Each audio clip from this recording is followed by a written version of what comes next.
The video is provided in my individual capacity to benefit students of concerned subject. It is purely to help children only. Good morning, students. Today we have the topic of significance of principle of management. Principle of management के हमने features, meaning and concepts वगैरह पढ़ लिए थे. Then अब significance है. Significance means all of you very well know. Importance इन्हें हम बोलते हैं. यहाँ पर हम क्या पढ़ेंगे अब इम्पोर्टेंस पढ़ेंगे किसकी, प्रिंसिपल ऑफ मैनेजमेंट की. तो इसकी फर्स्ट इम्पोर्टेंस देखते हैं पहले. Providing managers with useful insight into reality. It means कि जो आपके प्रिंसिपल्स हैं, प्रिंसिपल ऑफ मैनेजमेंट, ये क्या करते हैं, यूज़फुल इंसाइट प्रोवाइड कराते हैं. किसको? मैनेजर्स को. यहाँ पे मैनेजर्स की बात की गई है क्योंकि सबसे पहली बात, ये जो प्रिंसिपल्स हैं किसी मैनेजर को ही फॉलो करने होते हैं और उनको यूज़फुल इंसाइट प्रोवाइड कराना,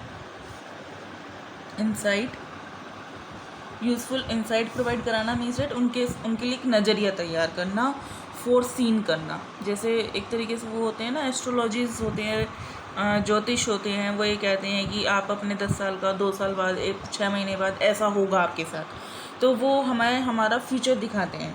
सेम ऐसे ही जो हमारे प्रिंसिपल्स हैं, दीज आर द प्रिंसिपल्स, जो मैनेजमेंट की प्रिंसिपल्स हैं, वो मैनेजर्स को क्या दिखाते हैं, फ्यूचर दिखाते हैं कि आप आने वाले 5 सालों बाद, 10 सालों बाद आप जो है इस पर्टिकुलर स्टेज पर पहुंच सकते हैं. ये आपका पर्टिकुलर वे होगा. ये हमें क्या दिखाते हैं, करेक्ट वे हमें बताते हैं. जैसे सपोज़ करो कि मैंने आपको क्या बताया था स्टार्टिंग में, फर्स्ट चैप्टर में जब मैंने फर्स्ट लेक्चर दिया था, उसमें मैंने आपको ये बताया था कि इस वक्त आप यहाँ हो और आपको इस जगह पर पहुँचना है, ये आपका ऑब्जेक्टिव है. तो अपने ऑब्जेक्टिव को अचीव करने के लिए आपको क्या करना पड़ता है, मैनेजमेंट फॉलो करना पड़ता है. मैनेजमेंट के अंदर प्लानिंग करनी पड़ती है. ठीक है. अब आपको पता कैसे चलेगा कि आप सही जा रहे हैं, गलत जा रहे हैं, ये आपका राइट वे है या रॉन्ग वे है. तो राइट और रॉन्ग वे आपको कौन बताता है, ये प्रिंसिपल्स ही बताते हैं, हमारे सिद्धांत बताते हैं हमें. ये सिद्धांत इसीलिए बनाए गए हैं जिससे कि आपको सही रास्ता पता लगे कि आप सही डायरेक्शन में जा रहे हैं या फिर गलत डायरेक्शन में जा रहे हैं. जैसे एक प्रिंसिपल हम एग्जाम्पल के तौर पे ले लेते हैं. जैसे सपोज़ कीजिए कि कंपनी में एक मैनेजर है, मैनेजर 1 एंड मैनेजर 2, 2 मैनेजर हैं और ये क्या करते हैं, ये पर्टिकुलर एक ही सबऑर्डिनेट्स को क्या देते हैं, ऑर्डर देते हैं, जिसकी वजह से सबऑर्डिनेट जो है बहुत कंफ्यूज रहता है, वो अपना वर्क टाइम पे कंप्लीट नहीं कर पाता.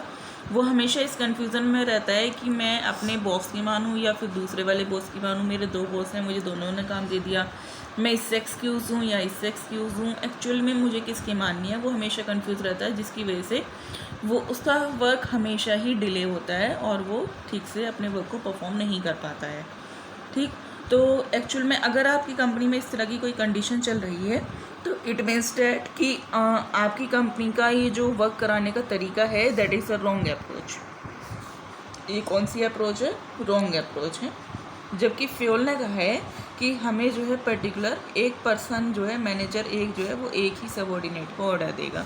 एक से ज़्यादा सबऑर्डिनेट्स को ऑर्डर दे सकता है एक मैनेजर, लेकिन एक सबऑर्डिनेट के ऊपर एक ही बॉस होना चाहिए. तो एक तरीके से क्या है, हमें सही गलत बताया जा रहा है. यहाँ पर हमें बताया जा रहा है कि हमें किस तरीके से काम कराना है, हमें रियलिटी में लेकर जाते हैं ये लोग. ऐसा नहीं है कि हमें जो है ख्याली दुनिया में ये लेके जाते हैं प्रिंसिपल्स, बहुत लंबे छोड़े ऐसे कोई इसमें रूल्स रेगुलेशंस नहीं है, सिंपल जनरल स्टेटमेंट्स हैं.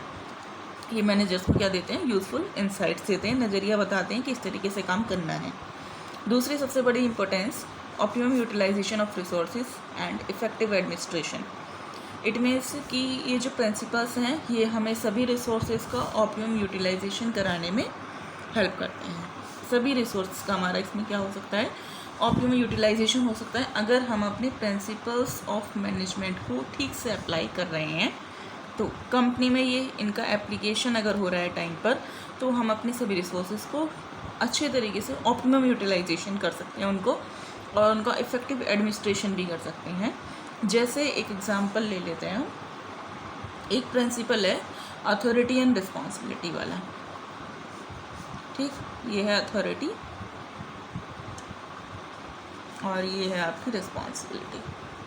ठीक. अथॉरिटी रिस्पॉन्सिबिलिटी का एक प्रिंसिपल है जिसमें फ्योल ने ये बताया है कि हमें पर्टिकुलर क्या करना है कि एक ही पर्सन को बहुत ज़्यादा अथॉरिटी नहीं देनी है और एक पर्सन से बहुत ज़्यादा रिस्पॉन्सिबिलिटी नहीं.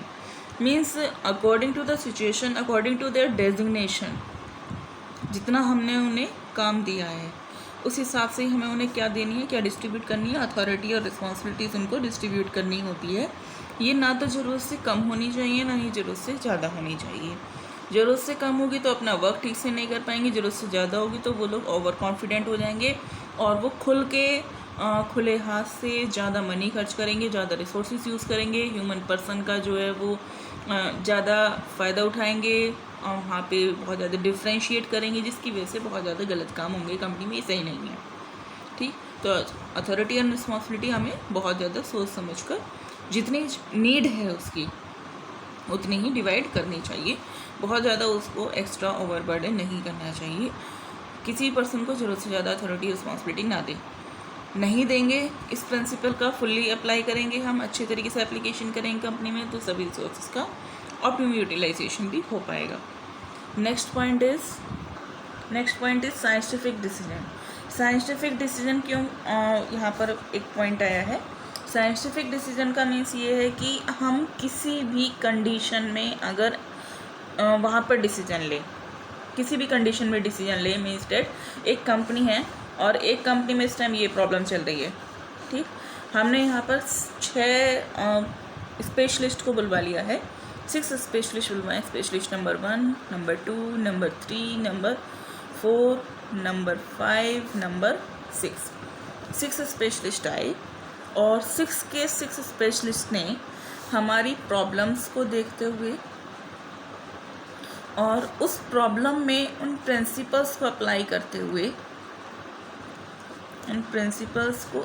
करते हुए जो हमें रिज़ल्ट बताया, जो हमें सॉल्यूशन बताया है सबने, वो ऑलमोस्ट सबका सॉल्यूशन सिमिलर है।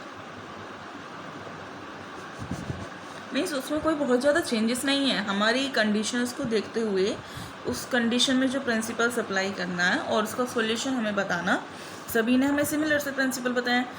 इसका कहने का मतलब ये कि जो डिसीजन लिया जा रहा है इन प्रिंसिपल्स को अप्लाई करने के बाद, वो डिसीजन कैसा होता है, साइंटिफिक होता है। उसमें बहुत ज़्यादा चेंजेस हम नहीं कर पाते हैं। साइंस का तो मतलब ये एक बार जो रूल्स रेगुलेशन बन गए, क्या वो गलत बने? नहीं बने। आज भी अगर हम जब पर्टिकुलर वो गुरुत्वाकर्षण का वो बना था, नियम बना था, ग्रेविटी का रूल, तो कि हम बॉल जो है ऊपर से नीचे फेंकेंगे तो नीचे जाके गिरेगी। आज भी हम ऊपर से नीचे फेंकते हैं तो इतने सालों बाद वो नीचे ही जाके गिरेगी। तो ये साइंस है। तो सेम ऐसे ही हम वो किसी भी कंडीशन में एक पर्टिकुलर प्रॉब्लम में हम किसी भी एक्सपर्ट्स को बुला लें और अगर सिमिलर वो डिसीजन ले रहे हैं तो इट मीन्स डेट वो डिसीजन कैसा है, साइंटिफिक डिसीजन है। उसमें बहुत ज़्यादा डिफरेंस हम नहीं कर सकते। तो एक सबसे बड़ा फ़ायदा ये कि इन प्रिंसिपल्स को अप्लाई करने से हमें अपनी कंपनी में साइंटिफिक डिसीजन हम लोग ले पाते हैं। The next point is meeting the changing environmental requirement. Meeting the changing environmental requirement में ये है कि हम लोग क्या करते हैं, अच्छा हमारा इन्वायरमेंट क्या है बाहर का, वो चेंजेबल है। बाहर का इन्वायरमेंट हमारा बहुत ज़्यादा क्या होता रहता है, चेंज होता रहता है।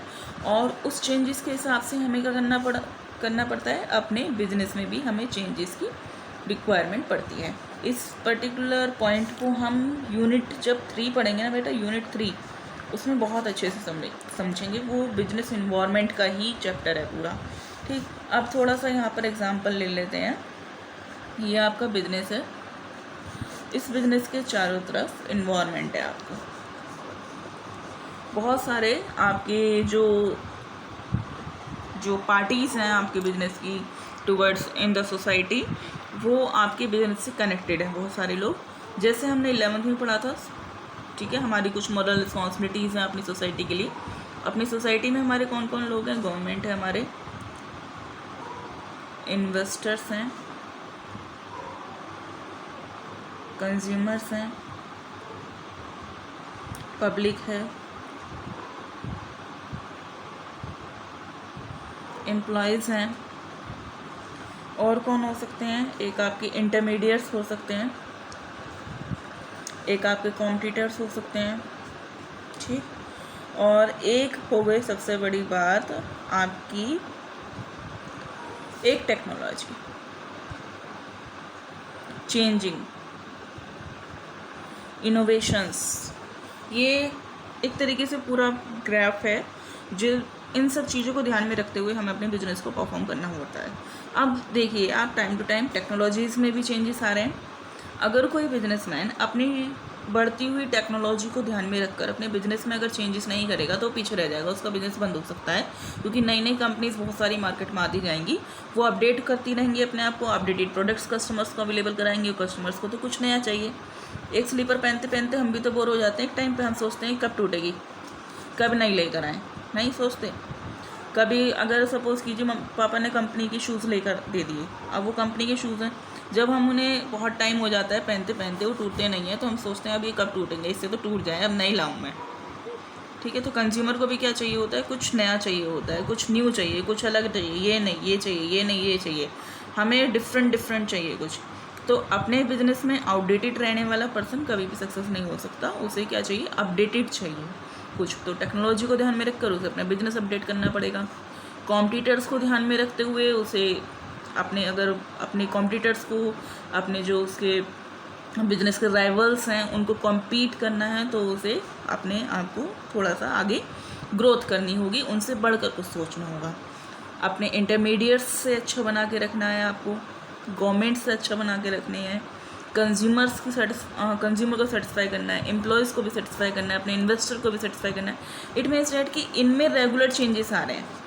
ये लोग कुछ ना कुछ अपनी नई नई पॉलिसीज़ चेंज कर रहे हैं। एम्प्लॉयज़ ने ज़्यादा बोनस मांग लिया इस बार, इन्वेस्टर्स ने ज़्यादा डिविडेंड मांग लिया है, कस्टमर कुछ नया चाह रहे हैं, पब्लिक की अपील ये है कि आप लोग पॉल्यूशन क्रिएट ना करें, गवर्नमेंट की अपील ये है आप टाइम पे टैक्स पे करें, टेक्नोलॉजी चाहती है आप अपडेट रहें, कॉम्पिटिटर चाहते हैं आप फेल हो जाएं, बिजनेस बंद करके चले जाएं। तो सबकी अपनी अपनी एक्सपेक्टेशन है। इन सब एक्सपेक्टेशन में ये जो इन्वायरमेंट हमारा चेंज हो रहा है, इस इन्वायरमेंट को चेंज होते देखकर हमें अपने बिजनेस में भी क्या करने पड़ते हैं, कुछ चेंजेस करने पड़ते हैं। We have to do changes here. ठीक, अब उन चेंजेस को करने के लिए हमारे बिजनेस की कुछ रिक्वायरमेंट्स होती हैं। हमें इस टाइम पर इतना बजट चाहिए, इतनी कैपिटल चाहिए, इतने हमें एम्प्लॉयज़ चाहिए, हमें गवर्नमेंट का ये सपोर्ट चाहिए, हमें इन्वेस्टर का ये सपोर्ट चाहिए।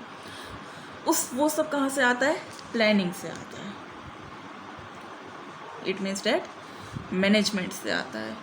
उसके लिए हमें क्या करना पड़ेगा, टाइम टू टाइम अपने मैनेजमेंट को अपडेट करना पड़ेगा, अपनी मैनेजमेंट की पॉलिसीज़ को अपडेट करना पड़ेगा। और मैनेजमेंट की पॉलिसीज़ को अपडेट करने के लिए हमें अपने प्रिंसिपल्स को अच्छे से फॉलो करना पड़ेगा और टाइम टू टाइम उनको रिवाइज करना पड़ेगा। सो डेट्स वाई यहाँ पर प्रिंसिपल का बहुत ज़्यादा इम्पोर्टेंट रोल है। यहाँ पर प्रिंसिपल्स अगर हम फॉलो नहीं करेंगे, हम अपने मैनेजमेंट को अपडेट नहीं रख पाएंगे, मैनेजमेंट को रिव्यू नहीं कर पाएंगे अपनी पॉलिसीज़ को, और रिव्यू नहीं करेंगे तो हम बिजनेस की रेस में पीछे रह जाएंगे और एक दिन हमारा बिजनेस बंद भी हो सकता है। ठीक, next point is fulfilling social responsibility. अब मुझे ऐसा लगता है कि इस पॉइंट को मुझे समझाने की ज़रूरत नहीं पड़ेगी, क्योंकि ये पॉइंट अपने आप में इसमें फोर्थ पॉइंट में आ चुका है ऑटोमेटिकली। एक बिजनेसमैन को क्या करना होता है, अपनी सोशल रिस्पॉन्सिबिलिटीज़ होती हैं कुछ towards the very societies of the group.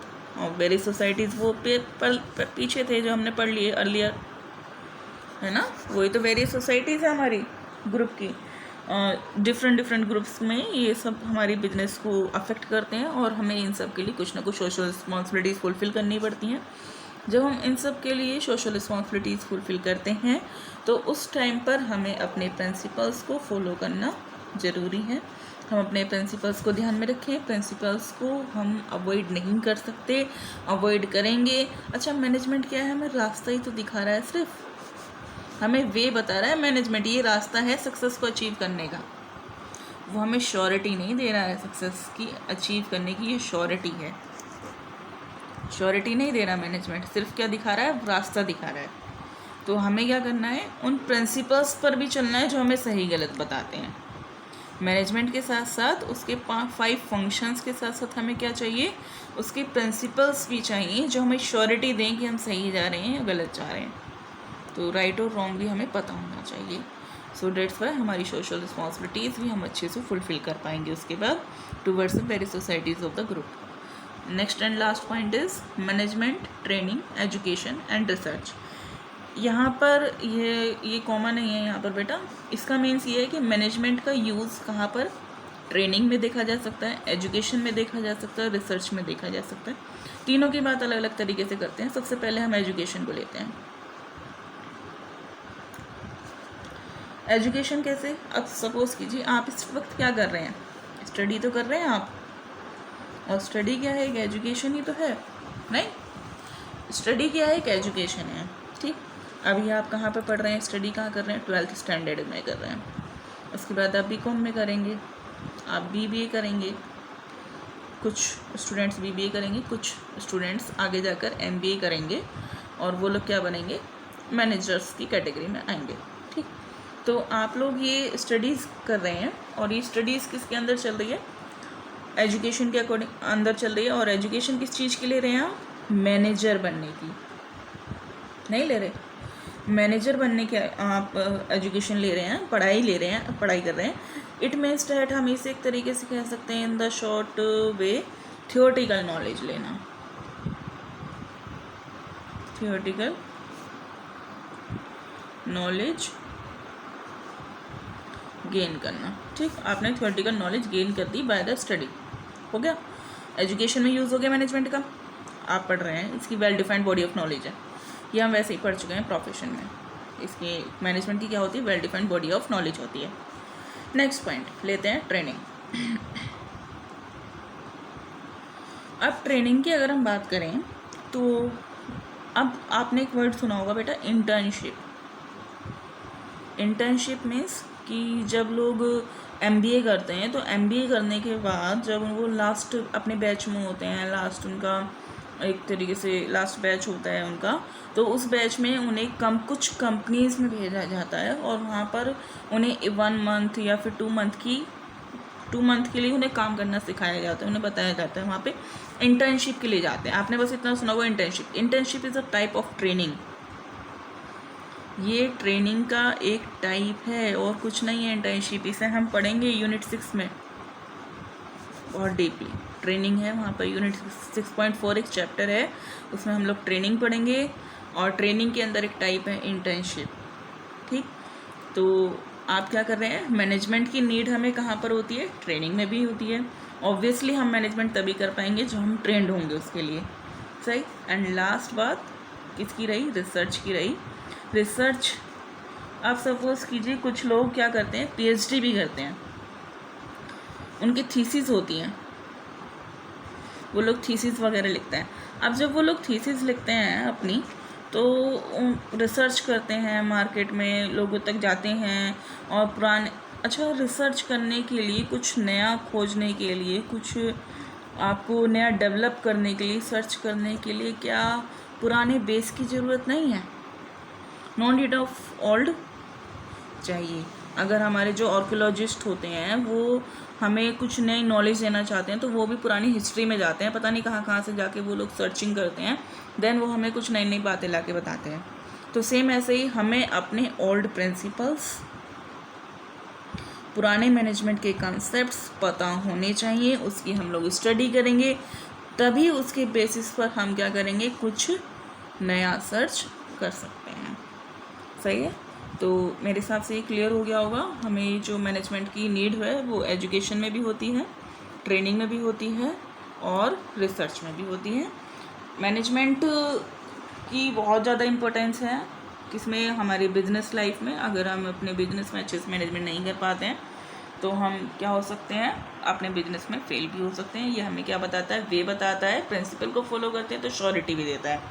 अब हम कल से मैनेजमेंट के प्रिंसिपल्स पढ़ेंगे, उन 14 प्रिंसिपल्स को हम पढ़ेंगे जिसके बारे में अभी तक हम बात कर रहे थे। तो आप लोग जो है मुझे लिंक बेटा मैं आपको लिंक तो शेयर कर ही देती हूँ, लेकिन अगर आपको थोड़ा वीडियो अगर ठीक लगे तो आप सब्सक्राइब भी कर लीजिएगा और शेयर कर दीजिएगा एंड लाइक कर दीजिएगा। Okay, thank you and have a nice day.